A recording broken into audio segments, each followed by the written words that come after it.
तुम अंदर जाओ, गेस्ट आई हुए अभी। कौन है ये? मैं शहरजाद हूँ। आपका क्या नाम है? यहाँ आओ।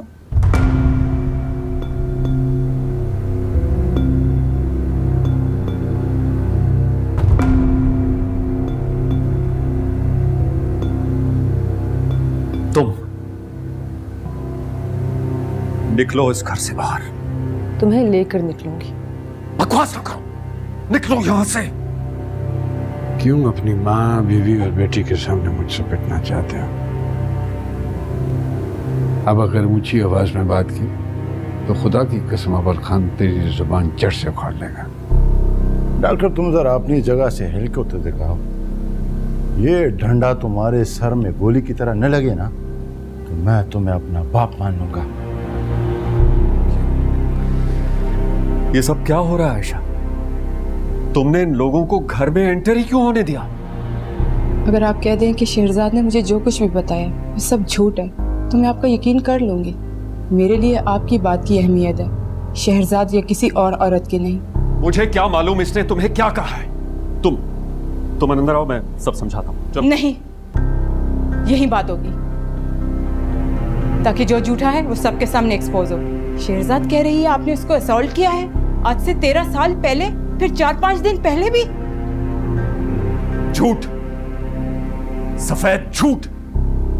तुम एक औरत पे कैसे यकीन कर सकती हो जो हॉस्पिटल के बिल दिए बगैर भाग गई हो? पहले तुम अपना हिसाब दो डॉक्टर, फिर मैं अपने जिम्मे सारा हिसाब साफ कर दूंगा। कहो अपनी बच्ची के सर पे हाथ रख कर कसम कि ये झूठ बोलता? कहो।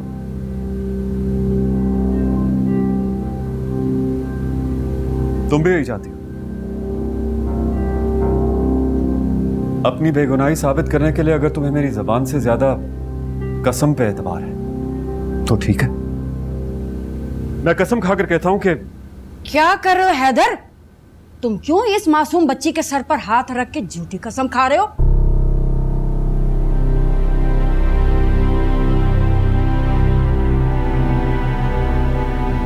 इसलिए कि ये मेरी बेटी है। अगर तुम्हारा खून होती तो क्या तुम तब भी ऐसे ही करते? बोलो। कुछ तो शर्म करो। जिस औरत ने तुमसे शादी की, तुम्हें अपने बाप का हॉस्पिटल सौंप दिया, घर का सुख दिया, इसके साथ ये सब कुछ कर रहे हो? ये सब क्या हो रहा है? क्यों मेरे ही घर वाले मुझे मुजरिम समझ रहे हैं? और तुम जैसी नाकाम और बदसूरत औरतें दूसरों के घरों को बर्बाद करने आती हैं। खुद तो अपना घर आबाद नहीं कर सकती, दूसरों के घर बर्बाद करती हैं। मैं तो तुम जैसी औरतों को औरत ही नहीं समझता। मैं तुम जैसे मर्द को मर्द नहीं समझती। मुझे तो खुद पर शर्म आ रही है। तुम जैसा कमजोर मर्द मेरा बेटा है और इस बेचारी पर जुल्म करने जा रहे हो। मैं बेचारी नहीं हूँ खाला, जब थी तो थी। अब मैं जालिम से ज्यादा मजबूत हूँ, इसलिए सबके सामने खड़े होकर बता रही हूँ कि इस दरिंदे ने मेरे साथ ज्यादती की है। बकवास कर रही हो तुम। सच कह रही है। अगर ये झूठी होती, तुम्हारी तरह चीख रही होती, इतनी पुरसुकून ना होती। मैंने खुद तुम्हें इसके कमरे से भागते हुए देखा था। जब मैं अंदर गई तो ये कांप रहे थे, रो रहे थे। मैं तो उसी वक्त समझ गई थी कि मेरा बेटा नहीं, जानवर जवान हो गया। तुमने एक जानवर को पर्दा डालने की बजाय खुला छोड़ दिया था। जो कुछ तुम आज कर रही हो तब क्या होता तो मुझे यहाँ आना ना पड़ता। मैं शहरजाद को तो ना बचा सकी, लेकिन इन दोनों को इसके साये से भी बचा के रखूंगी। सुन लो तुम, जब तक मैं जिंदा हूं, तुमने इस घर में कदम भी रखा तो खुदा की कसम मैं तुम्हें जिंदा नहीं छोड़ूंगी। तुम जाओ। रुको फातिमा, ये क्यों अंदर जाएगी अम्मी? बेटे को अंदर छुपाने से नहीं, इस जैसे बदकारों को घरों से निकालने से बात बनेगी। तुम इसके झूठ को सच कैसे? इधर मेरे घर से निकल जाओ और मेरी जिंदगी से भी। आशा, गेट आउट। मेरी बात तो सुनो। आई से गेट आउट।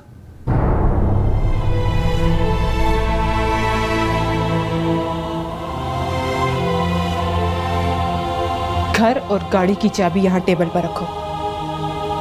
तुम इस घर से मेरा दिया हुआ कुछ नहीं लेकर जा सकते, घटिया इंसान।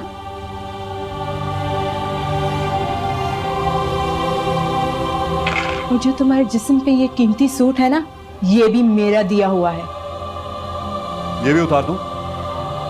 मैं तुम्हारी तरह बदकार नहीं जो दूसरों के जिस्मों से कपड़े नोचती फिरो।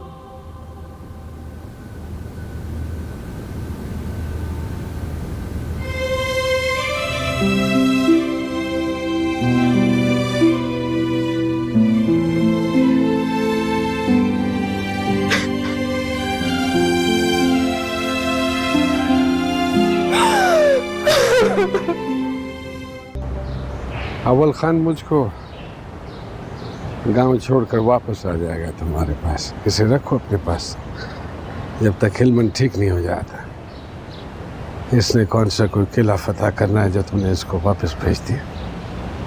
मैंने उसे वापस नहीं भेजा, उसका खुद दिल कर रहा था। वहाँ गांव में कौन सा कोई इसके बच्चे हैं या बीवी जो उसको याद आ रहे थे ये वापस चला है। आज नहीं तो कल इसको वापस भेज दूंगा मैं। बस हेलमंद को जल्दी से ठीक कर कर वापस ले आओ। हाँ, चलो जाओ शाबाश अंदर।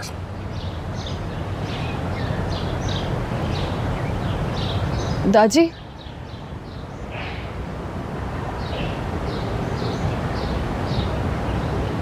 आपने जिस तरह से ये सारा मामला हैंडल किया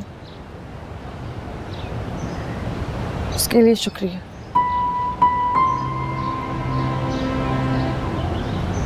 ये तुम्हारा नहीं मेरा जाती मामला है। और बेटियां हक अदा करने पर बाप का शुक्रिया अदा नहीं करती। आइंदा ये बात अपनी जुबान पे मत लाना। चलो जाओ जाओ जाओ शाबाश अंदर जाओ जाओ जाओ।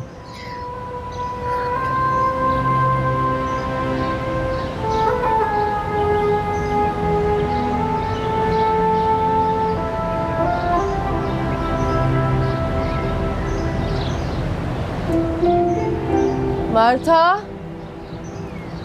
मार्था,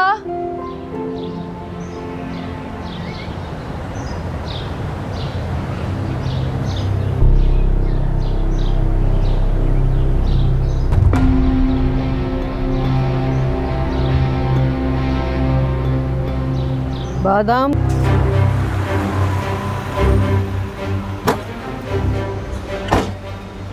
सर डॉक्टर साहब आपका दाखिला ममनू है। आगे से। सर सर आपका दाखिला ममनू है डॉक्टर साहब। सर बात सुने सर, प्लीज सर बात सुने सर, प्लीज साथ बात सुने सर।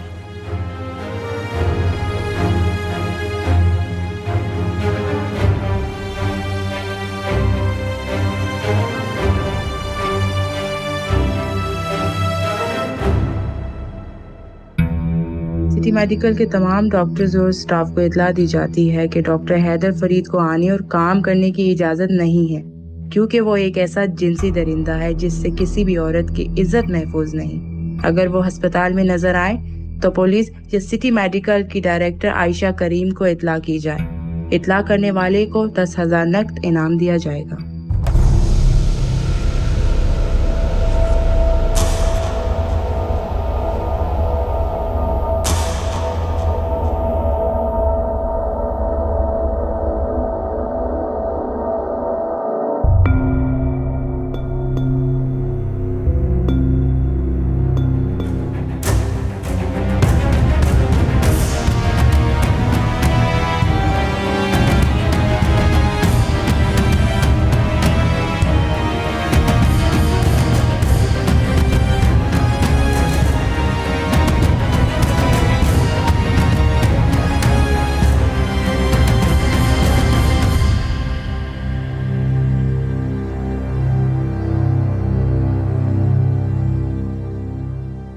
अरे खुदा ने हम सबको औरत पैदा नहीं किया, वरना सारी जिंदगी प्यास छीनने और रोने में निकल जाती। अभी भी तो वहीं कर रहे हो, प्याज ही तो काट रहे हो, जल्दी काटो, चूल्हा गर्म हो गया। चूल्हा तो जल गया है। किसी बदबख्त ने आज नसरुल्लाह खान शहीद की कब्र पर दिया जलाया कि नहीं? मैंने सुबह जलाया था, शाम की जिम्मेदारी इसकी थी, इसी से पूछ लो। मेरी कल शाम की ड्यूटी थी, आज शाम की नहीं, मैंने पूरी की। अब इनमें से किसी की बारी है। चल जा, दिया जला क्या? रात का वक्त है, सोने दे उस बेचारे नसरुल्लाह खान को। इस दिए की रोशनी में हमको नींद नहीं आती, उसको क्या आएगी? सोने दे हम दोनों मजलूमों को। आने दो इल्मत खान को, तुम सबकी करतूत बताऊंगा उसको। जिन यारों की खातिर वो सारी दुनिया से लड़ जाता है, कितना नमक हराम है। मैं खुद जाता हूँ दिया जलाने। किसी को कुछ जलाने की जरूरत नहीं है, कब बाप है वो खुद आ गया है दिए के साथ, पूरा लेस्पिरान जलाने। ओ मुफ्त की रोटियां खाने वालों, मैं ले आया हूं अपने यार को। इल्मन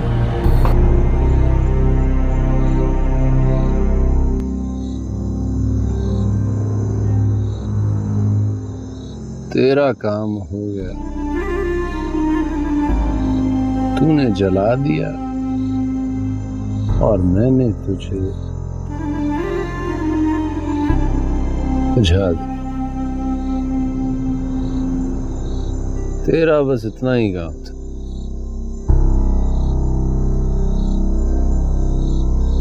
तुम पर अल्लाह की रहमतें और बरकतें हो शहीद नसरुल्लाह खान। शहर गया हुआ था, इसलिए इतने दिनों से गैर हाजिरी हो गई। हाँ हाँ, सब खैरियत। अब तुमसे क्या छुपाना, तुम्हें तो मालूम है सब। देखा तो था तुमने अपनी रूह की आंख से।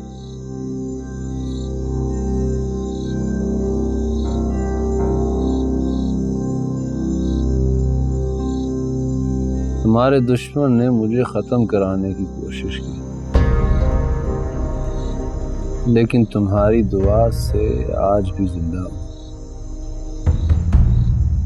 आ गया हूं वापस। बखैर अगले बखैर बखैर बखैर बखैर बखैर इल्मत खान, बखैर। देख लो इल्मत खान, आज शहीद की कब्र को हमने कितना साफ रखा हुआ है। खुदा गवाह है कि हम खुद नहीं नहाते थे, मगर इस कब्र को रोज ताजे पानी से गुस्ल देते थे। अपने खाने के लिए कुछ नहीं होता था, लेकिन रोजाना एक पाव पीली दाल और एक पाव बाजरा इधर जरूर डालते थे, ताकि चिड़ियां चुगती रहें और नसरुल्लाह खान के लिए दुआ करती रहें। नसरुल्लाह खान को दुआ की क्या जरूरत है? मुझे यकीन है इस शहीद की कब्र पर दाना चुगने वाले परिंदे सीधे जन्नत में जाएंगे। चलो सब चुप करो, आते साथ ही अपनी कार्रवाइयां डाल रहे। खान ने आराम पे करना, सारे सफर में बेआराम है। चलो रुको रुको, मैं चारपाई लेके आता हूँ, खान को उस पे डाल के लेके जाते हैं। अभी जिंदा हूं, मरा नहीं। चल सकता हूं खुद ही। हटो आगे से।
जहाँ रहो खुश रहो, सुकून में रहो फादर। अल्लाह की अमान।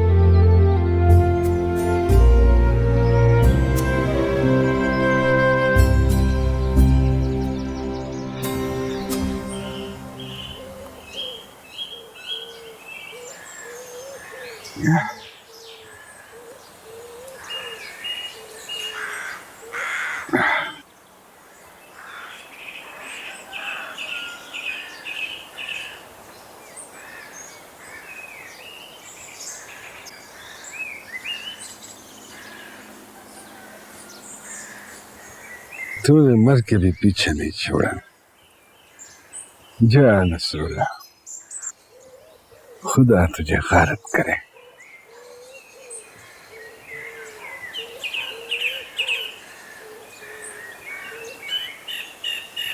हिकमत,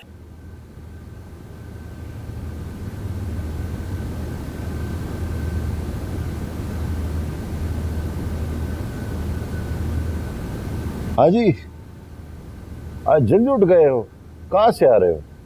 वो गोरस्तान गया था। हेलमेंट से मिलने गए थे?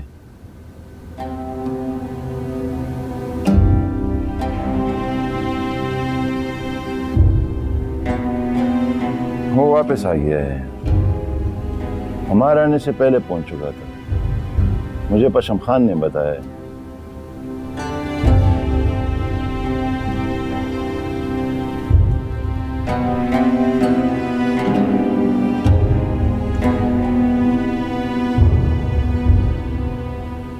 जी दादी, बुलाया आपने?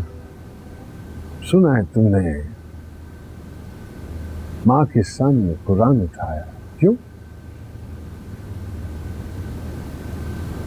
माँ को अपनी बात का यकीन दिलाने के लिए यही एक हल नजर आया था मुझे।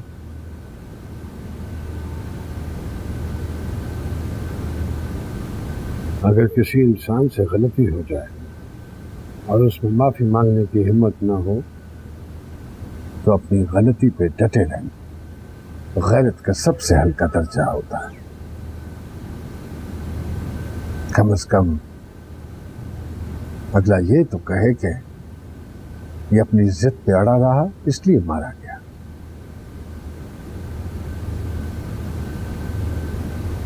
तुम तो जान बचाने के लिए झूठ पे झूठ बोले जा रहे हो। मैं झूठ नहीं बोल रहा हूँ दादी, मैंने लाला पर हमला नहीं कराया। मैंने माँ से भी यही कहा था और मैं आपसे भी अब यही कह रहा हूँ कि अगर मेरी कसम पर यकीन नहीं आता तो गोली मार दीजिए मुझे, लेकिन खुदा के लिए ये ताने ना मारे कि मैंने अपने बड़े भाई को मार डाला। मैंने कुछ नहीं किया। मैं अभी इतना गैरतमंद नहीं हुआ कि जाके अपने भाई को मार डालूं। लानत भेजता हूं मैं ऐसी गैरत पे जिससे मेरे माँ बाप या भाई को दुख दिया जाए।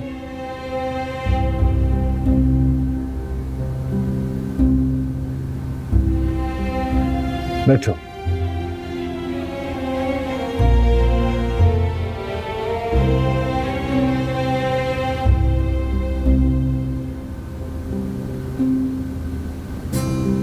देखो मेरी तरफ।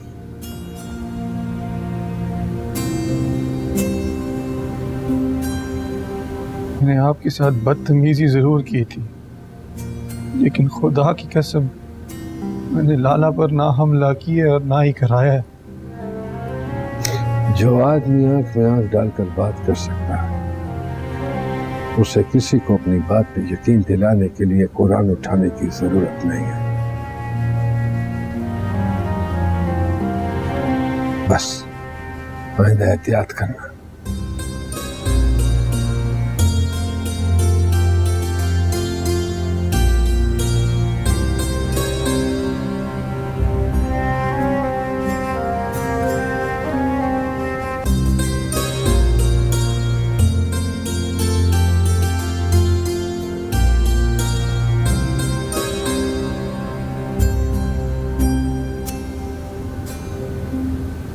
जो मां से कहो कि पराठे चाय बनाए,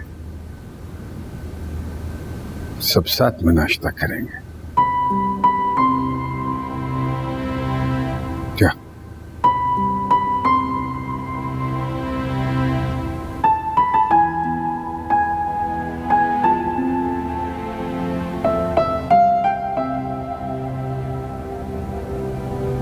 जब हिकमत ने कुछ नहीं किया है तो फिर किसने किया है अवल खान?